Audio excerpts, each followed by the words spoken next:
Hi there, welcome to this video. I am Natasha and I want to welcome all of my new subscribers. Thank you for joining my channel and I hope your time on my channel is time well spent. Well, I have received from numerous people some questions about the crystals that I'm using, the Andara crystals, and people would like to know what they are and if they are not just regular glass or slag glass.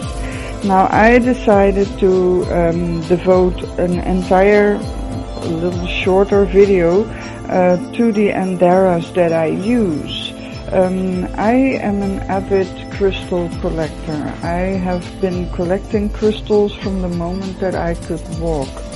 It started with just picking up stones on the street, and then I found volcanic glass, and it went to the point that when I was about 6 years old, people began to give me all sorts of crystals, and whenever I have any money to spare, I usually buy some crystals. I have a rather nice collection. One of my favorite pieces is this one. It's an ametrine, and it also has quartz in it, and here is the ametrine part. I'm not sure if the camera is picking that up, but this was a quite unique crystal, and I usually fall for unique crystals that are a little bit different from the others. I have also, of course, a regular amethyst sphere, and I have this lavender quartz, which I use very often when I need to protect myself from energies or cords that are trying to latch on. This is a very powerful crystal. It's absolutely gorgeous. If you look in there, all these fractures inside the crystal, they really give you something to look at when you are meditating on this crystal. So I have this very clear regular quartz crystal. It is in the geometric shape of a pentagon, and it has some links with sacred geometry. I'm not sure if the camera shows that, but if you hold this crystal in the right way, there you have it, you can see a cube within a cube. This is the key to any sacred geometry and also to the nature of the universe. So that's why I have this one. Now these were some of mine, not all. I've got more of them, and I got an entire, collection with all sorts of crystals. But since I encountered Andaras, I hardly use my regular crystals anymore. Now, what are Andaras? Some people think Andaras are just glass. They may be slag glass or just glass shards, and they are a man-made product. They can be. I will not deny that there are most likely a lot of fake Andaras around, but if you know where to look for, you can easily distinguish the real from the fake Andaras. Now, what is an Andara? Now, what is any crystal? Any crystal is an element that is somewhere buried beneath the earth, and under high pressure and high temperature it crystallizes, and depending on the element you get different crystals. I am not as knowledgeable to be able to tell you which elements make citrine or amethyst, but I do know, for instance, that citrine and amethyst are both made of the same element under different temperatures and pressures.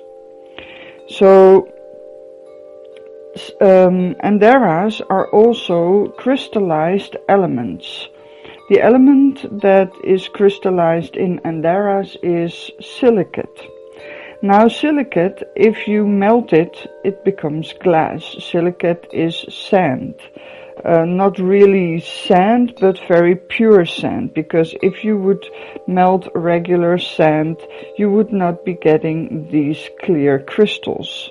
So the quality of the silicate, the purity of the silicate, reflects the purity of the crystal. Now, Andaras are formed under the same circumstances as obsidian. You could consider it a brother, sister, or a nephew of obsidian, because they are both volcanic glasses. They are formed under volcanic circumstances, so near volcans. Am I saying that right? I don't even know. But you know what I mean. Because of the heat and the pressure that is around a volcanic area, obsidian usually gets formed, and sometimes you will find Andaras. Now, if you have pure silicate, you would be getting clear glass. But if the silicate gets mixed in with other elements, maybe copper turns green. It could be potassium would turn orange. I used to study chemistry in a previous lifetime, and every element, when you burn it, it gives a flame with a distinct color. Magnesium burns white, potassium burns orange, and copper burns green, for instance. Now, there are more elements, of course, but I don't know all of them just out the top of my head. But you can see how if these elements get mixed in with the silicate and get pressurized and heated up, they crystallize and they become this natural formed colored glass. Now, Andaras are quite rare. Real Andaras are quite rare. There are only a few places in the world where they have been found, and the mines have limited amounts of Andaras. So there is not an unending stream of Andaras out there. The mines dry up quite quickly, and sometimes other places are found where new Andaras can be discovered. They have been discovered in California near Mount Shasta in the United States, but they have also been found in Brazil, Indonesia, and Russia. Those are the 4 places that I know of where real Andaras have been found. Now, how to distinguish a real Andara from just a regular piece of glass. Now, I don't have a regular piece of glass here, but Andaras have a very unique play with light. I am not sure that this camera is picking up on that. I'm trying to see if I can show that. Oh, this one shows it quite well. You can see here that this crystal seems to capture the light, and it almost seems to emit light on its own. That is a very strong characteristic of an Andara. Normal glass doesn't have this kind of reflection and property. It's much more dull. I have a neighbor who has large chunks of colored glass outside of her house. It is bluish glass, not really this color, but it's lighter than this one. It's more teal colored. more like the lighter parts of this crystal, and they are huge chunks, but they are glass, and they don't have the same reflective properties that you see in this little Andara here.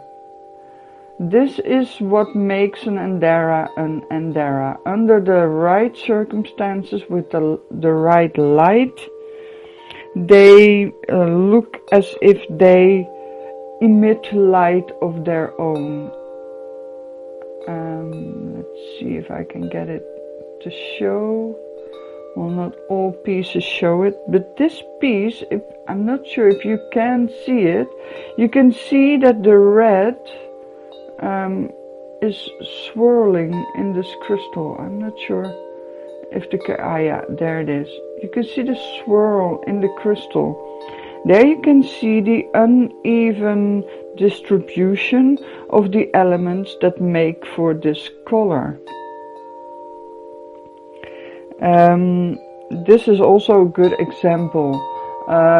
Anyone who's studied archaeology knows that the earth is usually in layers.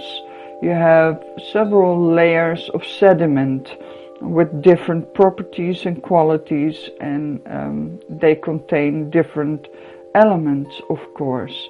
Now, this is a piece of Andara that has formed within 3 layers, and 3 different colors came from that. This is a purple piece.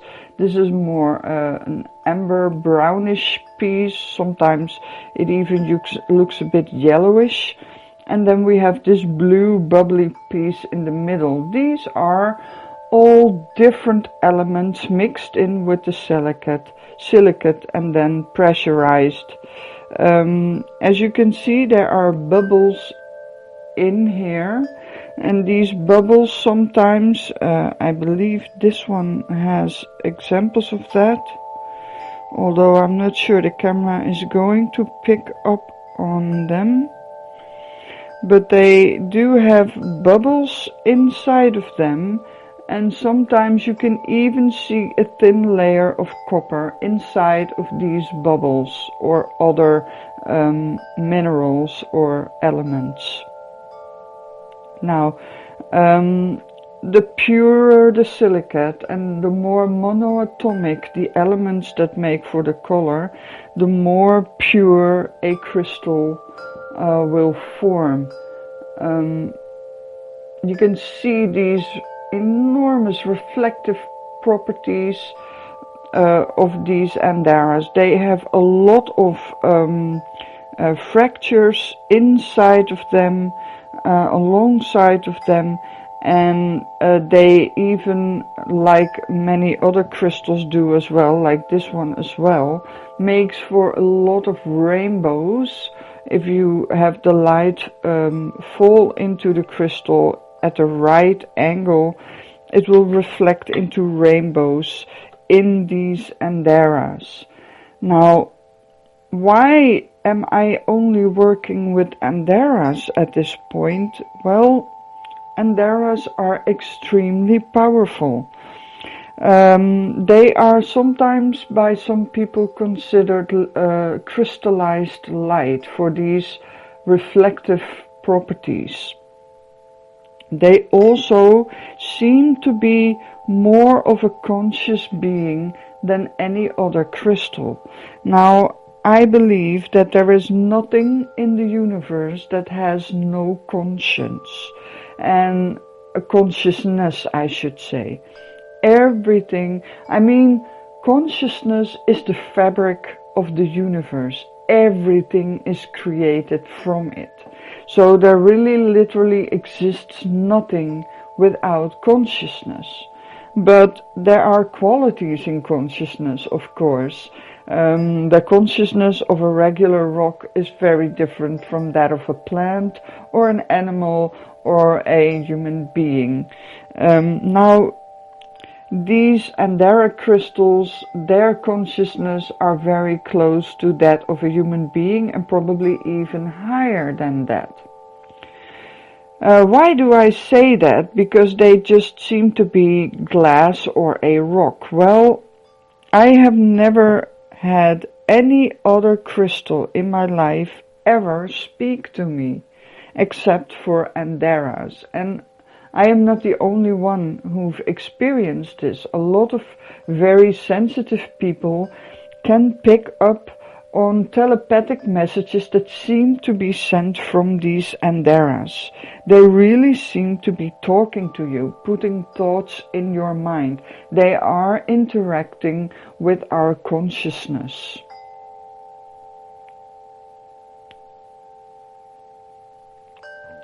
Because of that, they can give you very clear insights and thoughts and ideas that can help you on your spiritual growth. They can help with practically any issue that other crystals could help you with. The issues that they help with are usually related to their colors, and their colors are related to the chakras. Every chakra has its own color. The red one is for the root chakra. The orange ones are for the sacral chakra. The yellow ones are for the plexus solaris, the heart chakra, the throat chakra, the third eye, the crown chakra, and even the seat of the soul. And there are many issues they can help you with interacting with your consciousness. They can also interact with your consciousness not just by sending you telepathic messages, but they can do it via dreams as well. If you take an Andara and you put it on your nightstand, you will soon see a change in the quality of your dreams. Your dreams will become very vivid, very strong. You will very easily remember them. And they will resemble not as much as dreams as more as like traveling, astral traveling to other places, planets or realms or dimensions or timelines even. So there is a lot going on when you put an Andara on your nightstand, and I must say I do like sleeping with them on my nightstand, but I do take a break of it every once in a while, because it is quite tiring, because they really put you to work, especially when you think you are sleeping. They can help you heal all sorts of things. Many of us are struggling with multi-generational issues.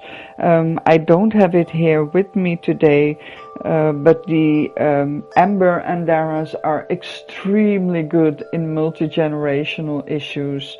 And that is things like abuse that goes from generation to generation. It usually happens with things like sexual abuse, but also other forms of abuse tend to proliferate themselves through the generations. So if you are a victim of this sort of thing, you should try to find out more about your family, your ancestors, and try to go as far back as you can, because you will find that many of your ancestors suffered with the same issues. These are things some people incarnate here just to clear these generational, some people call it curses. So these Andaras can help you very well with that. They can help you with aligning your chakras, focusing on what is important for you in your life right now. They can guide you with anything. And like any crystal, they can be used in grid work like this one. This is a grid with a grid plate with the flower of life pattern on it, which is also sacred geometry and the basis of the universe. They can be used in grid work. They can be used to put on your on your chakras for healing, they can also be programmed. Then you can meditate on a crystal, hold it and infuse it with your energy and give it an assignment or a question. And it will get to work with it for you. Like I said, it has ways of communicating with our consciousness. And when you ask for help from any of these crystals, they will, especially if you treat them well, I must say that, they will definitely help you with the issues that you are struggling with. And now, how do you treat an Andara crystal well? Well, they very much like the elements. They absolutely love sunlight. You cannot do anything better for them than put them in a windowsill where they are able to catch the light and shine, and I suspect they even charge themselves up via sunlight, because regular crystals will get depleted if you use them a lot, or if you use them or you program them, they become loaded or depleted. Then you need to clear them. There are several ways you can do that. You can do that in the smoke of incense, you can bury it, you can put it in water or through fire, which is not always the best idea for any crystal. You can also clear them if you are good at Reiki or energy healing. You can clear them with your energy. But it seems, and I have been working with these Andaras for almost a year now, and these Andaras never need to be charged or cleaned. Mostly, I believe, because they do that via the sunlight. So if you put them in the sunlight, they will charge and clean themselves. So in that regard, they are quite low maintenance. And on the other hand, they're not as low maintenance because they sometimes ask you for things. They want some things. They can tell you that they want to be in water or outside, in the earth or near a tree or foliage or plants or animals, or they can have requests for you. And if you treat them well, you listen to them and you accommodate to their needs and wishes, and that is kind of, to say it in a very funny way, it's like having a pet rock. You need to care for it. And if you take care of your Andara will take care of you. And my experience is that they definitely do. And besides the things that I have said, they also sometimes evoke very strong emotions in people. I have had Andaras, just seeing them on a picture, making me cry for no reason. I had no idea what was going on or why I was crying, but I saw this Andara and all of a sudden I was all tears. This one has done that for me among some other crystals as well. You can see this one is not as clear as the others, but that is not because it's not pure, but that is because it has very small bubbles inside, and I hope the camera is picking it up. There they are. You can see them here in the rim a bit.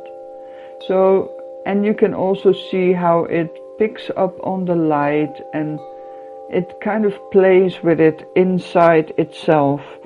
Now, these bubbles are bubbles of air, and an Andara that has many of these bubbles, like this one, is called a sea foam Andara. You can see how they came up with that name.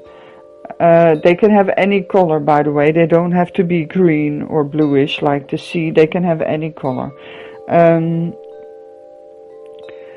These bubbles can act as portals, but so can the Andara crystals themselves. Now, whenever I do a reading, I usually lay out 4 Andaras, and I ask my viewers to pick an Andara, and then I will do a reading for that Andara. It seems like that. But as a matter of fact, that Andara is acting like a portal. Anyone who watches the video connects to a certain Andara, and therefore their consciousness connects to that Andara. And because of the link with the Andara and the consciousness of the viewer, I can link my consciousness to the Andara and therefore to the viewer. I believe that is one of the reasons that my readings are so accurate, because these act as a conduit or a portal to connect with other types of consciousnesses. Now, if you don't use it in that way, you can use it in different ways as well. Some people look at an Andara and they can see faces or creatures or beings in there. They seem to change with our consciousness or our perception. So by looking at an Andara, they can draw your consciousness or reflect on your consciousness and show you certain things inside themselves that need your attention. It is maybe a bit difficult to explain because I don't have a real clear Andara for that. They don't really show me creatures, but it's more, for me, it's more the play of light that works for me. It is to me very healing to watch the light in these crystals. So there are many different ways you can work with them, and their power lies in the fact that they are highly conscious and have a very high vibration, and therefore it is not for everyone. Some people are just not ready for these kind of vibrations, and they just won't see these crystals for what potential they have. They can look at this and see, oh, that's a nice piece of glass you have there. It doesn't do anything for them, but that is because the frequencies of this crystal and the person looking at it can be so far apart that there is really no relation between them at all. But once you manage to raise your own frequency, you will become closer to the frequency of these high frequency Andaras, and then you will see that they begin to interact with you. So usually when you start working with Andaras, you have been working with other crystals before in your life, and that is a point, anyone who works with crystals know that at a certain point you're kind of done with a certain crystal. You may have periods in your life that you cannot just have enough amethyst, and then there's just one point in your life that you say, you know what, I am done with the amethysts. I don't need them around me anymore. And so you're transitioning through different phases, and the transitioning to the Andaras is just one of these transitions. At some point in your life, especially if you're already working with crystals, Andaras might become these conduits and portals for you and aid you in healing yourself and others as well. Another reason why I use Andaras in my readings is, like I said before, looking inside of these Andaras is therapeutic. It is healing. The energy, the light that reflects off this energy is loaded with the vibrations and consciousness of this crystal. And once you look at it, that vibration through the light and the consciousness is loaded onto the light, connect with you via your eyes, and they will become healing agents, and they can give you messages, they can touch you, they can move you. You can find yourself looking at this crystal, and you move your consciousness in entire different realms, places that you may have been in previous lives, things like that. And in that way, these crystals are very powerful healers. So I usually try to get them in such a way that they show these light reflections inside of them when I offer these Andaras for people to pick their readings with. So I will try to show you all of these little ones as well, so that you can see what crystal works for you. And as I explained, the color of the crystal hints to the chakra that needs work. So if you are moved by a certain crystal, look at the color, relate it to a chakra, and then do some research to see what the issues are that you are working on or that need healing.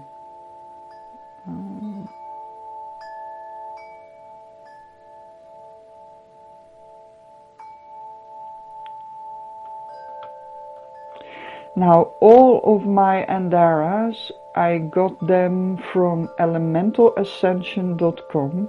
She is a good friend of mine, and if you are interested, I would surely recommend her, because I know that all the Andaras that she has for sale are actual real Andaras.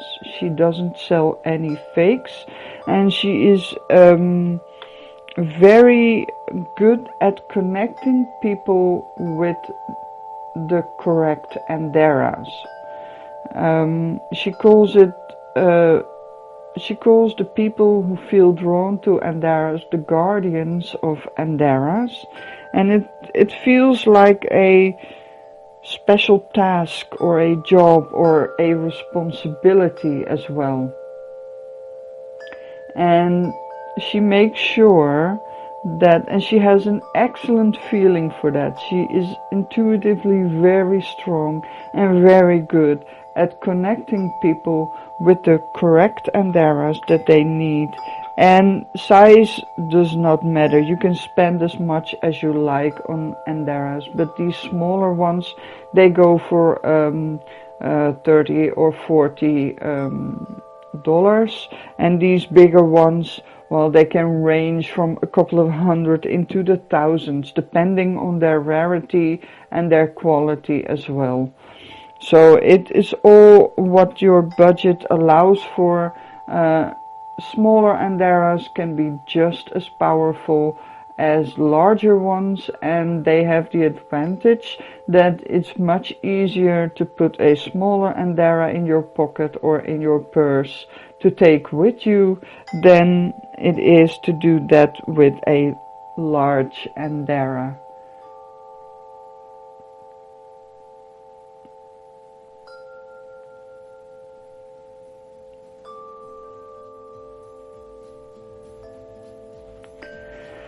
So I hope you now know what Andaras are, why I work with them, and why I think they are the most interesting crystals that I have ever come across. They come in multiple colors. They come clear as well as opaque, and even a mix between clear and opaque as well.